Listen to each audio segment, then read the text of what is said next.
In Daniel 4, Nebuchadnezzar has a dream, and the time prophecy says, let his heart be changed from a man's, let a beast's heart be given to him, and let 7 times pass over him. And then the 7 times prophecy is repeated a total of 4 times. So again, we see it like in the 7 times prophecy of Leviticus, where it's repeated 4 times, as if as if Israel wasn't listening the first 3 times about the punishment of Israel that would come upon them. The same is repeated in Daniel 4 in Nebuchadnezzar's dream about the 7 times. 7 times is repeated 4 times. Now, the significance of 4, as I alluded to, or as has been alluded to in the discussion about Genesis 2, which is the prophecy of the 4 rivers. From the beginning of the Bible, we begin to see the significance of 4. And in verse 10, it even refers to it as 4 heads. And each time, the 7 times in Leviticus and Daniel, it's repeated 4 times. And in other chapters of Daniel, it's explained. In Daniel 2, again, Nebuchadnezzar has a dream, and he wants all the wise men to not only interpret the dream, but tell the king what the dream was without the king telling the wise men. And none of the wise men they all said, well, we can't do that. And so the king ordered all the wise men, including Daniel, to be put to death. And when Daniel found out about it, he came to the king, prayed to God, and was revealed the dream that the king had, and then interpreted it for him. And this one is interesting because it's an image that the king has of a soldier. And the soldier has 4 different parts: a head, a torso, a belly, and legs and feet are included together. And now what's interesting is, if I may digress a little, in verse 21 of Daniel 2, beginning with verse 20, Daniel answered and said, Blessed be the name of God forever and ever, for wisdom and might are his. And he changeth the times and the seasons. He removeth kings, and setteth up kings, and giveth wisdom unto the wise, and knowledge unto them that know understanding. And he changeth the times and the seasons. Now the times are the quantity of time in these time prophecies. And here it says it's an allusion to how there will be a change of times, meaning the solar year calculation and the lunar year calculation. And it is also reference to the seasons. Now, seasons is a period of time. Objectively, it's 90 days, or 1/4 of a year. That's an interesting prophecy time length that we can go into at a different time. Now, also in Daniel 2, Daniel explains again, this is the vision of the soldier with the 4 sections. And Daniel says in verse 31, Thou, O king, sawest, and behold, a great image. This great image, whose brightness was excellent, stood before thee, and the form thereof was terrible. The image of the head was of fine gold, his breast and his arms of silver, his belly and his thighs of brass, his legs of iron, his feet part of iron and part of clay. And there's an invisible hand that saws a stone out of the mountain and then breaks the image into pieces. And Daniel goes on to explain what these 4 sections of the vision are of the soldier. He says, This is a dream, and we will tell the interpretation thereof before the king. Thou, O king, art the king of kings.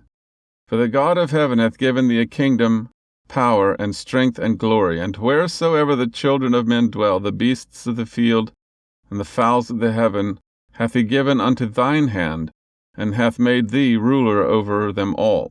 Thou art this head of gold. So if I might interject, Nebuchadnezzar is the king of the first kingdom. And verse 39 goes on, And after thee shall arise another kingdom inferior to thee, and another 3rd kingdom of brass, which shall bear rule over all the earth. And the 4th kingdom shall be as strong as iron. For as much as iron breaketh in pieces and subdueth all things, and as iron that breaketh all these, shall it break in pieces and bruise. So this 4th kingdom is a bad kingdom. There's nothing good about it. So if I were a kingdom on earth, I wouldn't want to be this 4th kingdom, if I were that kingdom. But there are some people that there's not enough volunteers willing to rush to the aid of this 4th kingdom, because it's very big. So the first kingdom is Nebuchadnezzar, which is the kingdom of Israel, if we piece these out on a chart. The second kingdom, now he says the first kingdom is good, it's gold, and the second kingdoms and the ones that follow are inferior. So they're not God's chosen people. So that again is the kingdom of Zoroaster and Christianity. And the fourth one is Islam. Now what's interesting about this Daniel 2, chapter 2 prophecy is that it's very descriptive about the course of Islam that Islam took over the years. As it says, the fourth kingdom shall be strong as iron. In verse 41 it says, and whereas thou sawest the feet and toes, part of potter's clay and part of iron, the kingdom shall be divided. But there shall be in it of the strength of the iron, forasmuch as thou sawest the iron mixed with mire clay. Now, if we look at the course that Islam took, from the moment Muhammad was on his deathbed and passed into the next world, from that point on there was division within Islam. There's what turned out to be the Sunnis and the Shiites. Now, if you ask Sunnis and Shiites how they began, don't really give you a clear answer. But what has evolved over time is that the Sunnis are the ones who rejected the Imamate, the successors of Muhammad as being Ali and his progeny, and the Sunnis elected their own, what they called caliphs. And the caliphate refers to the Sunni kingdom. But Islam has been divided, and it says it's divided with the fixed feet mixed with iron and clay. It's divided in two, and there are two main sects of Islam. Verse 42 goes on to say, and as the toes of the feet were part of iron and part of clay, so the kingdom shall be partly strong and partly broken. And Islam is strong, and it's broken, because broken means a number of things. That it doesn't work, that it's broken in pieces, needs to be fixed. And verse 43 says, and whereas thou sawest iron mixed with mire clay, they shall mingle themselves with the seed of men, but they shall not cleave one to another, even as iron is not mixed with clay. Now it goes on to say, and in the days of these kings shall the God of heaven set up a kingdom. Let me go back. The days of these kings, meaning the fourth kingdom, the kingdom of Islam, that God himself will come and set up a kingdom.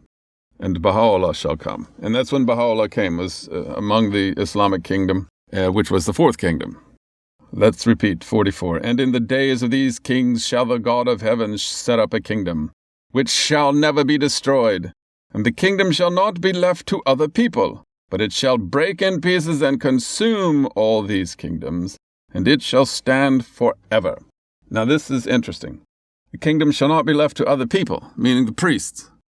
That every religion in the past was this priestly hierarchy set itself up after the passing of the prophet, and they're not guided people. They are other people. And Baha'u'lláh has come, ordained his own government, and left the ruling of the kingdom not to people, but to institutions, to divine institutions that Baha'u'lláh himself ordained.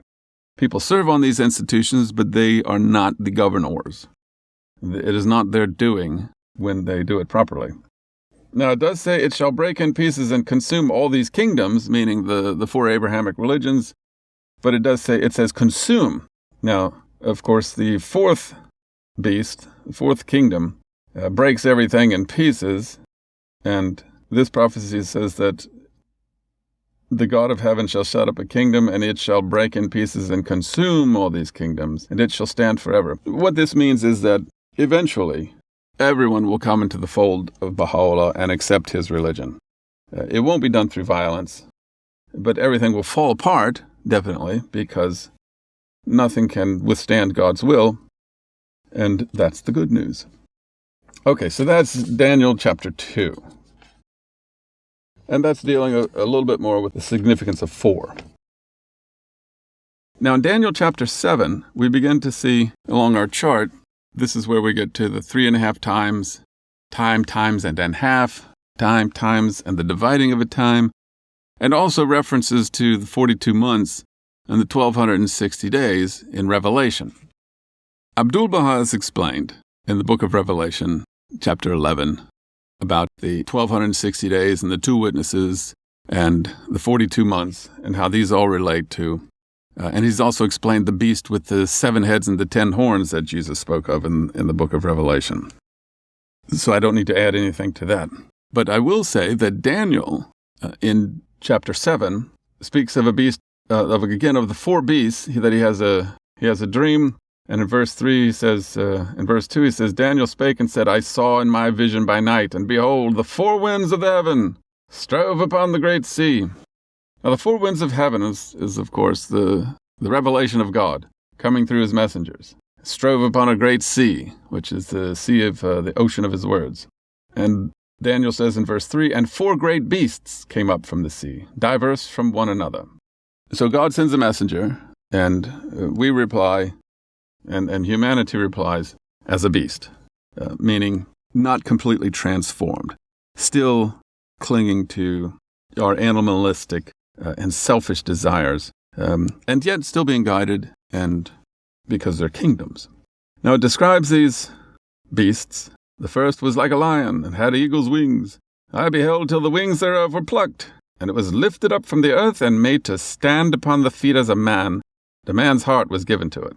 Now, the first kingdom has always been described as gold and good and bdellium and all sorts of good things. And I've repeatedly said this is Israel. And this is a bit more descriptive. First was like a lion. Israel is, in its day, was like a lion and had eagle's wings which soar over its enemies.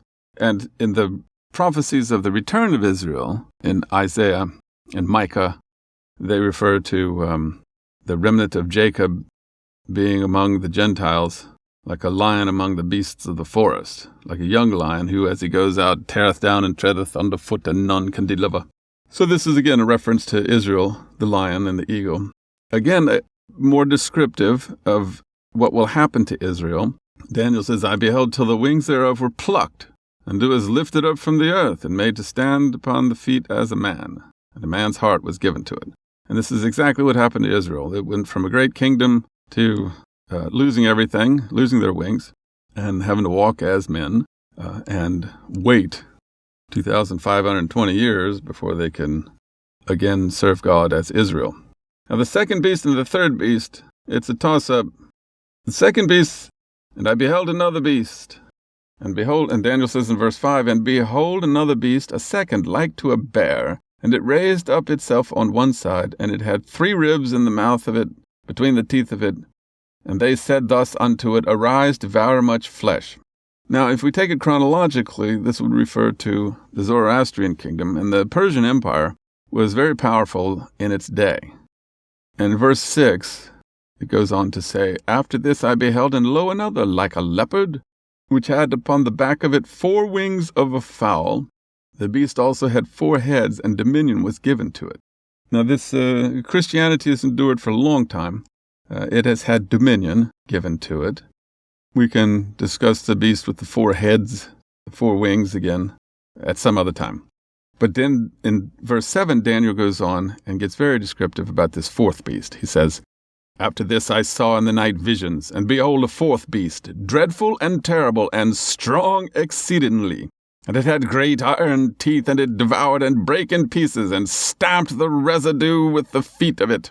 And it was diverse from all the beasts that were before it. And it had 10 horns. Now we know from Abdu'l-Bahá that this beast with the 7 heads and the 10 horns that Jesus described in Revelation, chapter 11, is the breakup of Islam, the corruption of Islam, the overthrow of Islam by the Umayyad dynasty. Daniel refers to it as the beast with 10 horns. He's not as descriptive as Jesus is. So people had to wait a long time before they found out that it was going to have 7 heads and 10 horns. Now this is interesting. It goes on to describe the horns coming up and going down. I considered the horns, and behold, there came up among them another little horn, before whom there were 3 of the first horns plucked up by the roots.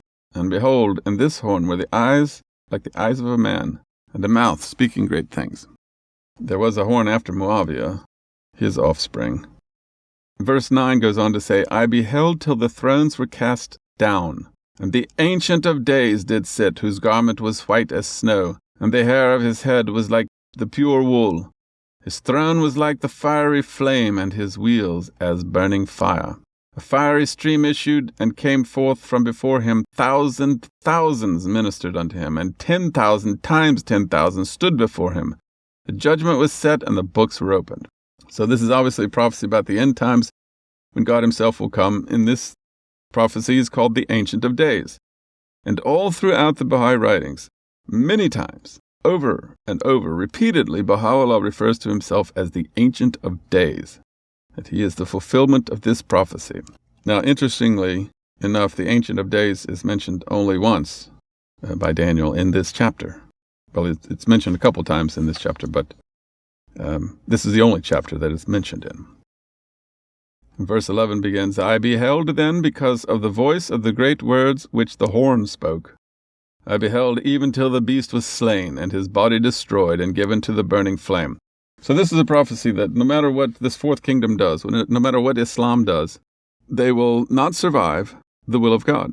The will of God will, and that everything, this is just not a good prophecy. The beast will be slain, the body is the followers, the following, and given to the burning flame. So it's not going to be a fiery destruction, but what will happen is that anyone who ascribes to the old ways will be like rotten wood and fit only for the fire.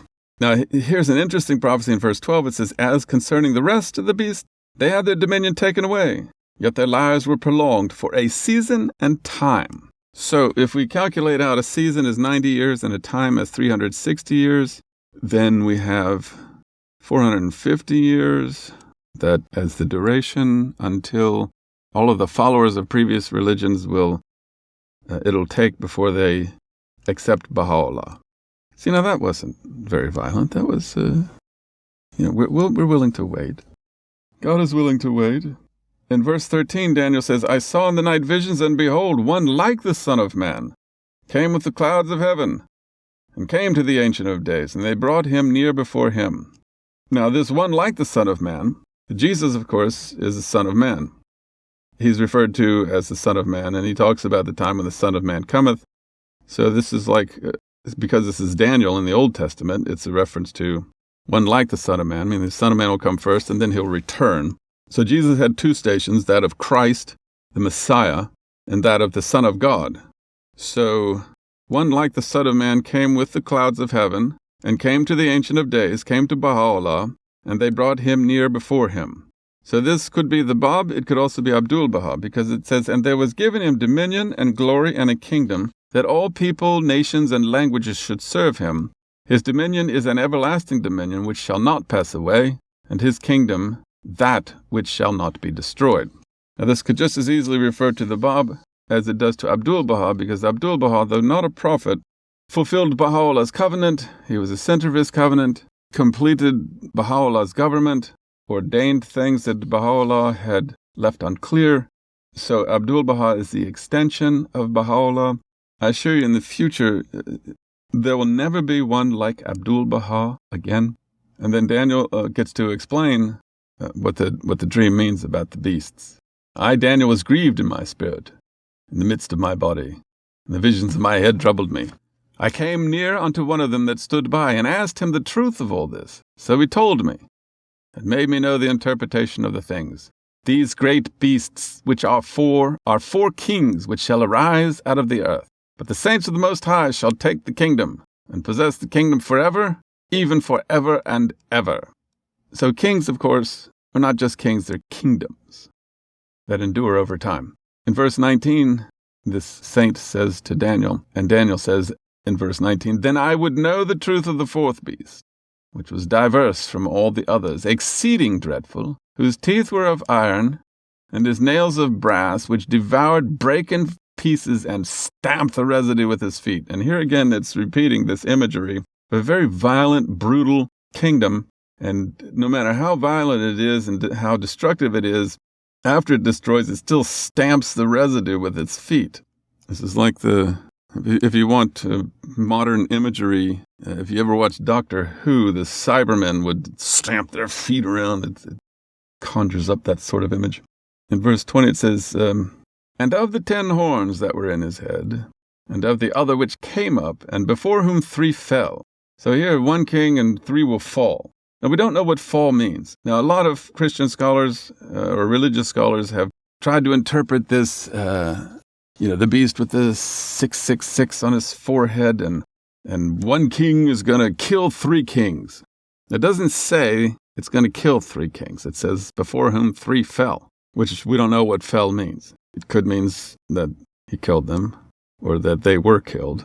It goes on to say, even of that horn that had eyes and a mouth that spake very great things, whose look was more stout than his fellows. Now Muawiyah had a son who was just as evil as Muawiyah. Verse 21, it says, I beheld, and the same horn made war with the saints, and prevailed against them. So this is not good, but this is what happened. The saints, in this sense, are the imams. They were overthrown, deprived from power, and not accepted by the rank and file of the Islamic followers. But it says, made war and prevailed against them. In verse 22, it continues, until the Ancient of Days came, and judgment was given to the saints of the Most High. Now this is different from the saints of the Most High.